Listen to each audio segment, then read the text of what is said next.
ओम नमः शिवाय। ओम नमः शिवाय। रुद्र संहिता कुमारखंड। नारद जी ने ब्रह्मा जी से पूछा कि हे ब्रह्मांड, भगवान शंकर ने पार्वती से विवाह करने के पश्चात कैलाश जाकर क्या किया? उन परमात्मा शिव को किस प्रकार पुत्र उत्पन्न हुआ और तारकासुर का वध किस प्रकार हुआ? ब्रह्मा जी ने कहा कि शिव जी के कैलाश पहुंचते ही वहां महान उत्सव होने लगा। सब देवगण प्रसन्न होकर अपने अपने स्थान को चले गए। इसके बाद भगवान शंभु पार्वती के साथ देवताओं के वर्ष परिमाण के अनुसार 1000 वर्ष तक विहार करते रहे। ब्रह्मा जी ने कथा प्रसंग सुनाकर कुमार के गंगा से उत्पन्न होने तथा क्रातिक आदि 6 स्त्रियों के द्वारा उनके पाले जाने, उन 6 की संतुष्टि के लिए उनके 6 मुख धारण करने और कीर्तिकाओं के द्वारा पाले जाने के कारण उनका कार्तिकेय नाम होने की बात कही। तदंतर उनके शंकर गिरिजा की सेवा में लाए जाने की कथा सुनाई। फिर ब्रह्मा जी ने कहा कि भगवान शंकर ने कुमार को गोद में बैठकर अत्यंत स्नेह किया। देवताओं ने उन्हें नाना प्रकार के पदार्थ, विद्याएं, शक्ति तथा अस्त्र शस्त्र प्रदान किए। पार्वती के हृदय में प्रेम समाता नहीं था। उन्हें हर्षपूर्वक कुमार को उत्तम ऐश्वर्य प्रदान किया, साथ ही चिरंजीवी भी बना दिया। इसी बीच देवताओं ने भगवान शंकर से कहा कि हे प्रभु, तारकासुर कुमार के हाथों ही मारे जाने वाला है, इसीलिए ही यह पार्वती परिणय तथा कुमार उत्पत्ति आदि उत्तम चरित्र घटित हुआ है। अतः हम लोगों के हितार्थ उसका काम तमाम करने के हेतु कुमार को आज्ञा दीजिए। हम लोग आज ही अस्त्र से सुसज्जित होकर तारक को मारने के लिए यह यात्रा करेंगे। ब्रह्मा जी कहते हैं कि हे मुनि, यह सुनकर भगवान शंकर का हृदय दयाद्र हो गया। उन्होंने उनकी प्रार्थना स्वीकार करके उसी समय तारक का वध करने के लिए अपने पुत्र कुमार को देवताओं को सौंप दिया।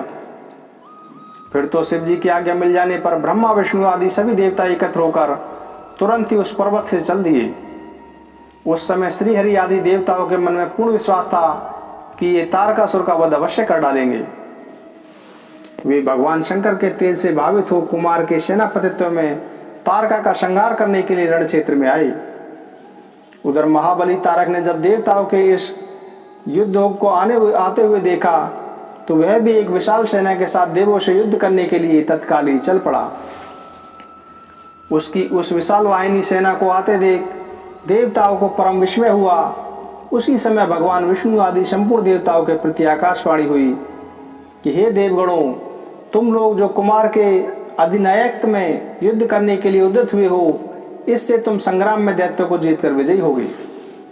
ब्रह्मा जी कहते हैं कि हे मुनि, उस आकाशवाणी को सुनकर सभी देवताओं का उत्साह बढ़ गया। उनकी युद्ध कामना बलवीत हो गई और वे युद्ध करने के लिए डट डटे। इधर बहुसंख्यक असुरों से घिरा हुआ वह तारक भी बहुत बड़ी सेना के साथ वहां आदम का भयंकर युद्ध होने लगा। भगवान श्री हरि ने अपने आयुध सुदर्शन चक्र और धनुष को लेकर युद्ध स्थल में महादैत्य तारक पर आक्रमण किया। तदंतर सबके देखते ही देखते श्री हरि और तारकासुर में अत्यंत रोमांचकारी महायुद्ध छिड़ गया। तब ब्रह्मा जी ने कार्तिकेय से कहा कि हे पार्वती सूत, विष्णु और तारकासुर का यह व्यर्थ युद्ध शोभा नहीं दे रहा है, क्योंकि विष्णु के हाथों इसकी तारक की मृत्यु नहीं होगी। यह मुझसे वरदान पाकर अत्यंत बलवान हो गया है। हे पार्वती नंदन, तुम्हारे अतिरिक्त इस पापी को दूसरा कोई नहीं मार सकता। तुम शीघ्र ही उस दैत्य का वध करने के लिए तैयार हो जाओ। तारक का संहार करने के लिए निमित्त ही तुम शंकर से उत्पन्न हुए हो। ब्रह्मा जी का यह वचन सुनकर कुमार कार्तिकेय ने प्रसन्नता पूर्वक तथास्तु ऐसा ही होगा कहा तथा वे युद्ध के लिए तत्पर हो गए।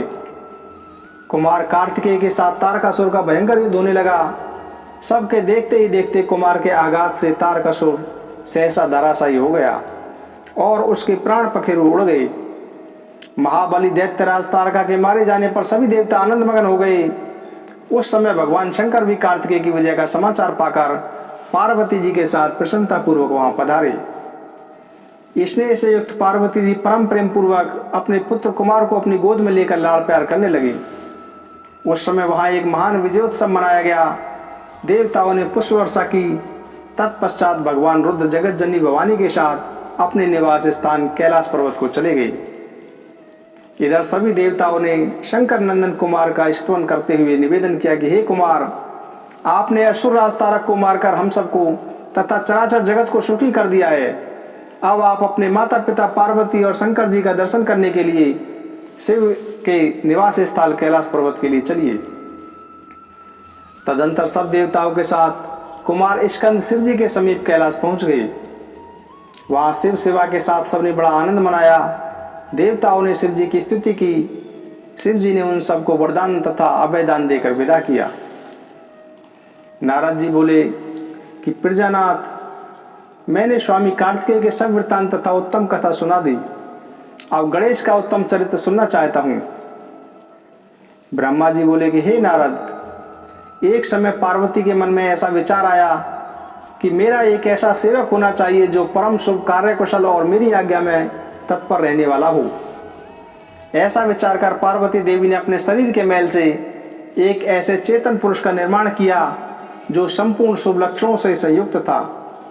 देवी ने कहा कि हे तात, तुम मेरे पुत्र हो, मेरे अपने हो, अतः तुम मेरी सब बात सुनो। आज से तुम मेरे द्वारपाल हो जाओ। मेरी आज्ञा के बिना कोई भी हठपूर्वक मेरे महल के भीतर प्रवेश न करने पाए, चाहे वह कहीं से भी आए और कोई भी हो। ब्रह्मा जी कहते हैं कि ऐसा कहकर पार्वती ने गणेश के हाथ में एक सुंदर छड़ी दे दी और गणराज को अपने द्वार पर स्थापित कर दिया तथा वह सखियों के साथ स्नान करने के लिए चली गईं। इसी समय भगवान शिव द्वार पर आ पहुंचे। गणेश पार्वती पति को पहचानते नहीं थे, अतः वे बोल उठे कि माता की आज्ञा के बिना आप अंदर प्रवेश नहीं कर सकते, क्योंकि माता ने आज्ञा दी है कि जब तक उनकी आज्ञा ना हो कोई अंदर प्रवेश ना कर पाए। भगवान शिव के गण गणेश जी को विभिन्न प्रकार से समझाने लगे, परंतु गणेश जी नहीं मानते। शिवगणों और गणेश जी में भयंकर युद्ध होने लगा, पर गणेश जी पराजित नहीं होते थे। तब स्वयं भगवान शिव ने गणेश से युद्ध करना प्रारंभ कर दिया और भयंकर युद्ध हुआ। भगवान शिव ने त्रिशूल से गणेश जी का सिर काट डाला।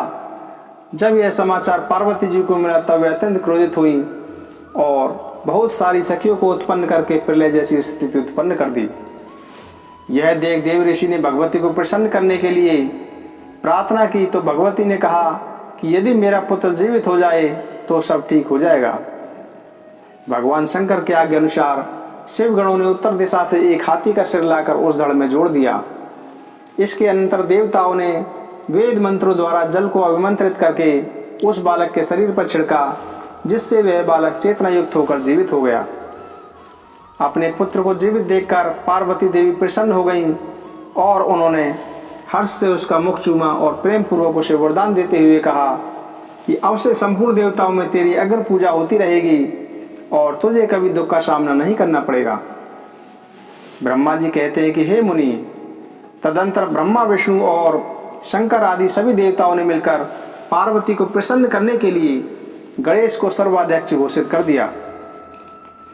शिव जी कहते हैं कि हे गिरिजानंदन, विघ्न नाश के कार्य में तेरा नाम सबसे श्रेष्ठ होगा, तू सबका पूज्य है। इतना कहने के पश्चात महात्मा शंकर गणेश को पुनः वरदान देते हुए बोले कि हे गणेश्वर, तू भाद्रपद मास के कृष्ण पक्ष की चतुर्थी को चंद्रमा का शुभोदय होने पर उत्पन्न हुआ है, इसीलिए उसी दिन से आरंभ करके तेरा उत्तम व्रत करना चाहिए।